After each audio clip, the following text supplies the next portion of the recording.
për mi sankcionu edhe mi dënu mediat. Vrulli me cilën këta e kanë fillu dinamika, me cilën e kanë fillu punën, të i marrë rastet prej vitit 2025, e kryon një farloj pasigurie tek mediat edhe, do me thonë, me mendu për qëllimin cilën e ka KPM-ja me gjitha këto veprime të cilat po i bën. Kështu që unë i bëj thirrje regulatorit KPM-s, se këta janë edhe pjesë e platformës evropiane të regulatorëve. 2 herë në vjetë me sa e di kanë takime në këtë platformë që zhvillohen, do me thonë, debatohen çështjet më emergjente të zhvillimit të mediave në Evropë, kështu që të marrin praktika sa më të mira prej atje, edhe jam e sigurt që nuk po mendoj regulatorët në për Evropë, e bile edhe në rajon, të marrin praktikat më të mira dhe jo të sillen këtë formë veç të ndëshkimeve. E kemi hiq më larg se në Bosnë, për shembull, është një regulator i jashtëzakonshëm, i cili funksionon jashtëzakonisht mirë me njerëz tepër profesionist. Kështu që këto praktika duhet të merren, edhe KPM-ja duhet të veprojë konform, po mendoj, standardeve edhe reguloreve të cilat vet i zbaton, vet i ka aprovuar, e jo me parafate dhe për çështjet veta të sillet si diçka që janë orientuese dhe jo obliguse, ndërsa për mediat detyrimisht obliguse. Kështu si regulator, radhë parë duhet lishmërinë në vetë institucionin e vetë, duke fillu prej shpalljes konkursit për kryeshef dhe caktimin e kryeshefit, e jo të veproj prej vitit 2021 me ushtrues detyre në pozitën kryesore të zyrës ekzekutive. Faleminderit shumë, zotëri Oti, po kthehemi te ajo çfarë mund të jetë pasojë për median. Çush e keni prit si redaksi shqiptimin e këtyre gjobave, sa kanë pas ndikim në punën e mediumit, dhe po ashtu a keni pas mundësi reale që të merreni me mbrojtje efektive në këto raste, pra që të bëni analizë, që të përgatitni ankesa dhe që të shfrytëzoni mundësitë për mjete juridike? Ose i përket kualitetit të punës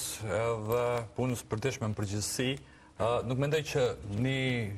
qasje e tillë ka me pas rol, për shkak se na nuk e kemi në tërmend as me raportu, as me mbajt debate televizive në formë të cenzurume,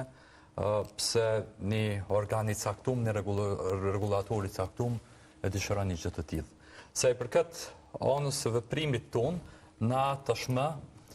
i kemi çu angesat tona tek bordi i angesave,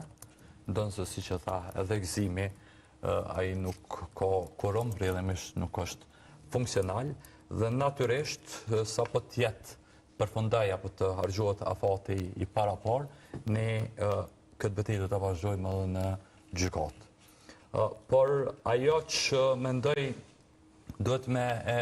diskutu në raport me këtë çështje është tendenca që me prek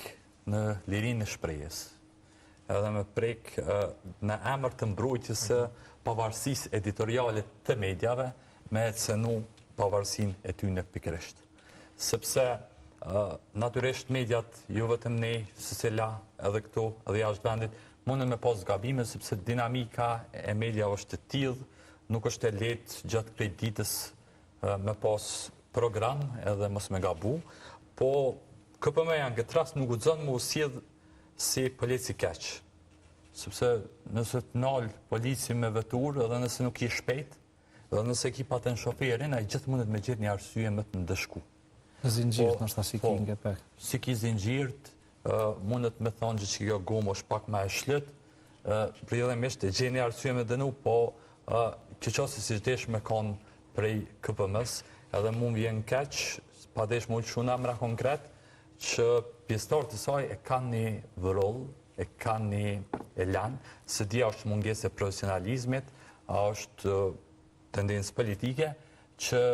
më marrë me mediat në qëtë formë. Ne kemi përdorë, kemi pa që disa për tyne kam përdorë gjua dhe të liderëve politik, kur kam folë për rastet të caktume. Pra, gjuhë që përfshin tema, po në terma si oligarke, gjërat të tilla, që për mua është katastrofale.